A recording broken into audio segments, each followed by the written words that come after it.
সাপ সম্পর্কে আমাদের যে প্রচলিত মিথগুলো যে একদমই সর্বৈব ভুল বেশিরভাগ ক্ষেত্রে, সেইটা জানাবার জন্যেই কিন্তু আজকের এই ভিডিওতে এলাম।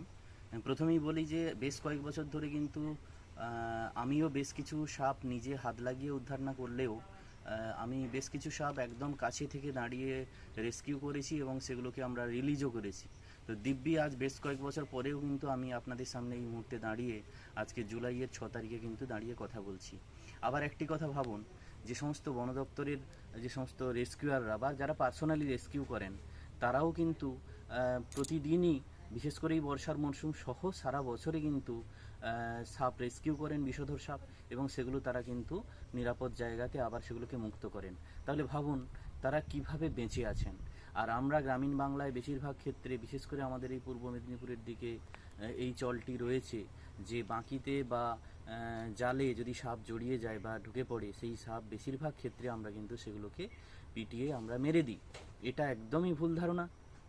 অনেকেই ভাবেন যে সাপ বোধহয় কোনোরকমভাবে সেটাকে মনে রেখে দেয় এবং পরবর্তীতে এসে সে যে জায়গায় অবস্থান করুক, এমনকি অনেকে বলেন বিছানার ভেতরে ঢুকেও নাকি সাপ কামড়ে দেয়। তো এগুলো একদমই ভুল, এগুলো আমাদের ঝেড়ে ফেলতে হবে। সাপ অত্যন্ত উপকারী। সাপ সাপ ছাড়া কিন্তু আমরা বাঁচবো না। মানে আমাদের যে জীবনদায়ী যে সমস্ত ঔষধপত্র, সেগুলো কিন্তু আমরা সবাই জানি সাপের থেকে বেশিরভাগটাই আসে। আবার এভিএস, যেটা অ্যান্টিভেনম সিরাম, সেটাও, অর্থাৎ সাপ কামড়ালেও যে এভিএসটা দেওয়া হয়, ইঞ্জেকশনটা দেওয়া হয়, সেটা কিন্তু সাপের বিষ থেকেই আসে। অতএব সাপ কেউ পিটিয়ে মারবেন না। আজকে আমরা দেখালি থেকে দুটো কেউটে সাপ উদ্ধার করলাম, যথেষ্টই বড়, এবং দুটো সাপ আমাদের নকুলবাবু এখন রিলিজ করবেন। কিন্তু একই সাথে আমাদের মনে রাখতে হবে যে এই নকুলবাবু, গত বছরও আমরা সাপ রেস্কিউ করেছিলাম। এই কদিন আগে কিন্তু আমার খেজুরি 2 নম্বর ব্লক থেকে সাপ আমরা রেস্কিউ করে রিলিজ করেছি। আমি তখন একটা কথা আমার ফেসবুক পোস্টে বলেছিলাম যে দেখুন, যে এই সাপ রিলিজ করে দেওয়ার পরেও আমরা দিব্যি বা এই লোকগুলি দিব্যি বেঁচে থাকেন কিনা। তাহলে একদম আমাদের এই ভুল ধারণাগুলো একদম ঝেড়ে ফেলতে হবে।